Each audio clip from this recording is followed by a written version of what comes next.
Dokter Tan, Anda tidak bosan-bosan mengingatkan saya dan semua orang bahwa harus makan 5 porsi sayur ditambah dengan buah, 3 sampai 5 porsi tetap, juga. Buahnya harus tetap ikut ya? Ya, ya. Oke. Nah, kalau orang Indonesia katanya kebalik. Soalnya buahnya lebih manis. Oke, jadi lebih banyak buah, tapi 5 porsi sayur itu harus begitu Dan ya? itu mudah kok. Yang menjadi problem adalah begini. Orang Indonesia kalau ke pasar, nggak laki nggak perempuan, biasanya ada 2 tipe yang saya perhatiin. Ini tipe yang mana nih, Dok? Tipe yang pertama, itu kalau ke pasar dia bingung. Hari ini mau masak apa ya? Tapi sudah sampai pasar begitu? Tapi udah sampai pasar, lalu pelongo, hari ini mau masak apa ya? Godaannya biasanya adalah makanan mateng. Apalagi kalau ke pasarnya udah kesiangan. Itu ada lumayan, ada makanan udah mateng. Nah, kita beli aja. Dokter Tan masuk kategori yang mana? Kalau saya lebih suka kalau Anda punya planning, punya rencana. Jadi biasakan sebelum ke pasar, itu tentukan 1 minggu mau makan apa. Nah, jadi Senin, Selasa, Rabu, Kamis, Jumat, Sabtu. Minggu makan di luar sama anak sama suami. Nah, ketika kita mau makan apa, baru kita rencanakan kita belanjanya apa saja. Untuk kebutuhan 1 minggu. Bukan cuma sekedar berhemat, tapi Anda tahu persis keluarga ini mau dibawa kemana. Dan ini tidak main-main ya, soal perencanaan menu keluarga, tidak main-main itu ya. sama kayak kita, kita itu lagi mau ngerencanain besok ngawinin anak. Jangan sampai besok mau ngawinin hari ini cari utangan begitu. Oke, kasih kita ide hari Kasih ini. kita ide. Porsi sayur kita akan kasih menu apa nih, Dok? So eat the rainbow food. Oke, warna-warni begitu ya. Kita mulai dengan yang kuning ya. Kita ada yang kuning, kita mulai dengan yang kuning, ada yang kuning. Ini yang kuning wortel. Bu ada kuning dan oranye. Bu, nyuwun labune mboten siji-siji. Sing labu kuning nggih, setunggal mawon nggih. Nah, coba kita gunakan yang namanya labu. Oke, labu itu, aduh cantiknya, alhamdulillah. Nah, berarti harus ada yang kuning. Ada yang kuning. Bukan hanya hijau. Bukan cuma hijau, ada yang hijau pasti. Lalu kemudian iki setunggal mawon nggih. Oke, masukin keranjang. Ibu-ibu zaman sekarang kalau ke pasar pakai keranjang supaya tidak merusak pundak. Oke, jangan merusak pundak. Tapi berarti labunya mau dibuat apa nih? Labu itu bisa dikukus atau kemudian di oven, di blender, masukin ke dalam kuah ayam, lalu menjadi yang namanya kuah labu yang paling enak. Di sini dokter bilang ya, kalau misalnya harus beragam, ini karena memang tidak bisa saling menggantikan dan warna itu adalah indikasi bahwa memang kita harus memilih yang beragam begitu. Nah, kalau misalnya yang kuning ini Anda mengatakan bahwa bukan hanya beta karotin itu terdapat di misalnya wortel, begitu kan, Dok? Tapi beta karotin itu terdapat di mana lagi kalau bicara soal sayur yang kuning? Kan sudah bilang tadi ada labu, ada di wortel, ada yang namanya jagung. Dan fungsi beta karotin kalau beta kita tahu kita kan cuma untuk mata, tetapi dia adalah pelindung sel, dia adalah pencegah kanker, ya. Jadi dia itu fungsinya banyak banget. Dan tolong diingat, vitamin C itu tidak secara langsung memperbaiki kulit. Vitamin C itu adalah bahan baku untuk kolagen. Nah, kolagen itu yang memperbaiki elastisitas pembuluh darah, itu yang kenyul-kenyul.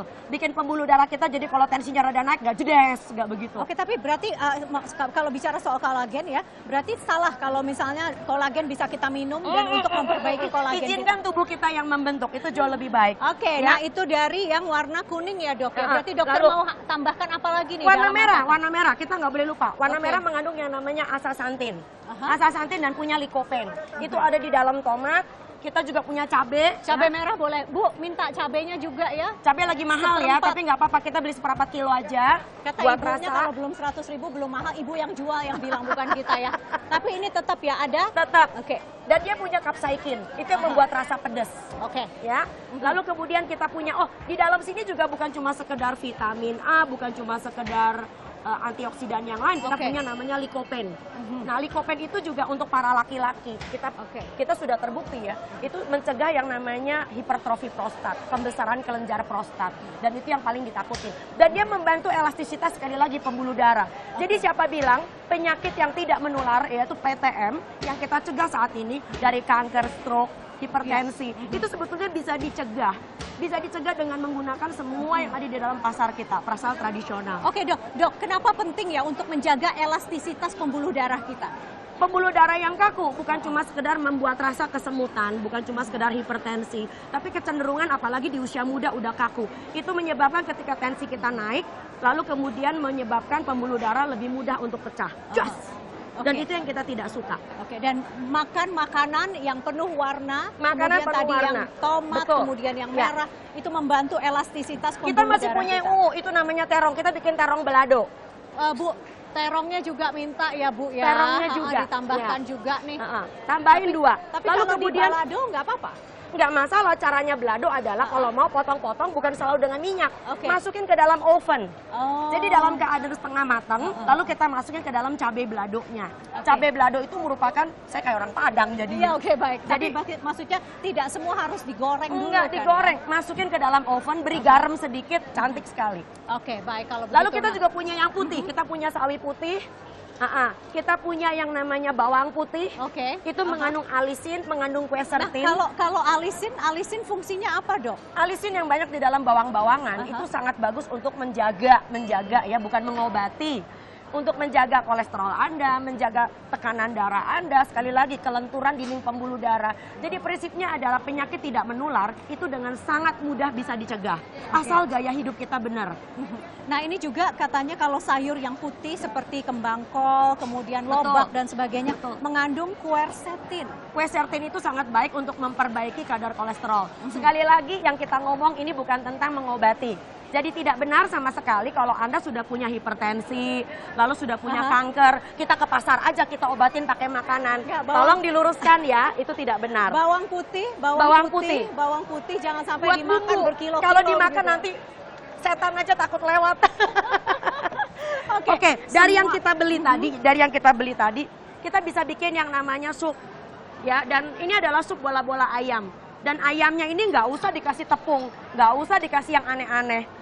Kalau mau lihat ini caranya. Ini bukti ya bahwa ini ayam bukti. tanpa tepung pun bisa akhirnya bulat-bulat. Nomor satu ayamnya harus seger.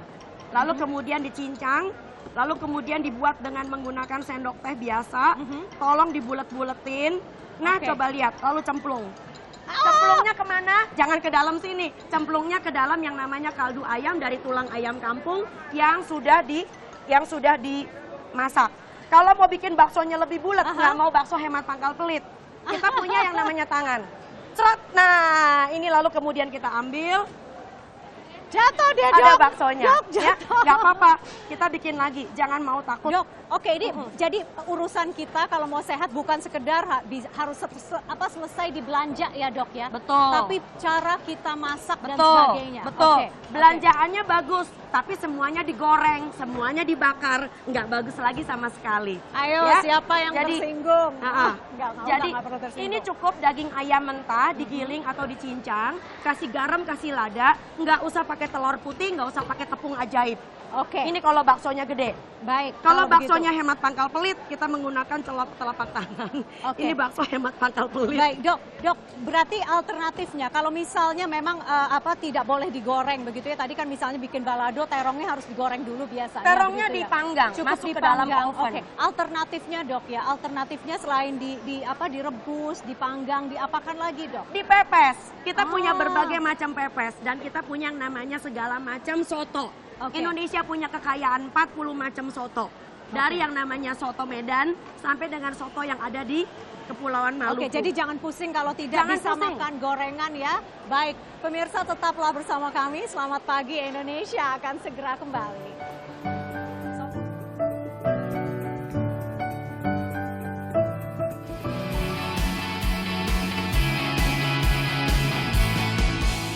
Anda masih menyaksikan Selamat Pagi Indonesia. Dr. Tan, Anda walaupun mengatakan bahwa harus makan 5 porsi sayur, kemudian 5 porsi buah setiap hari, tapi Anda menekankan bahwa harus ada sayur mentah paling tidak 3 porsi.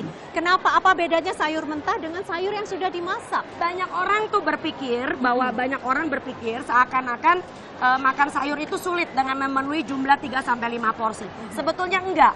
Coba bayangkan kalau tiap kali makan ada pagi, ada siang, ada malam. 3. Masing-masing 1 porsi aja. Nah 1 porsi berapa banyak? Bayangkan yang namanya tomat kalau 1 itu udah 1 porsi. Timun sak lonjor itu namanya sudah 1 porsi. Kalau selada 1 mangkok itu sudah 1 porsi. Itu yang mentah. Anggap aja tiap kali makan harus ada lalapan. Tapi kenapa, Dok, penting bahwa ada sayuran yang mentah? Karena bukan cuma sekedar mikronutrien yang kecil-kecil tadi, tapi juga kita butuh yang tadi, yang menyebabkan perlindungan terhadap pembuluh darah, perbaikan sel, mencegah kanker. Apakah bayam yang sudah katakanlah direbus begitu berbeda fungsinya di dalam tubuh kita?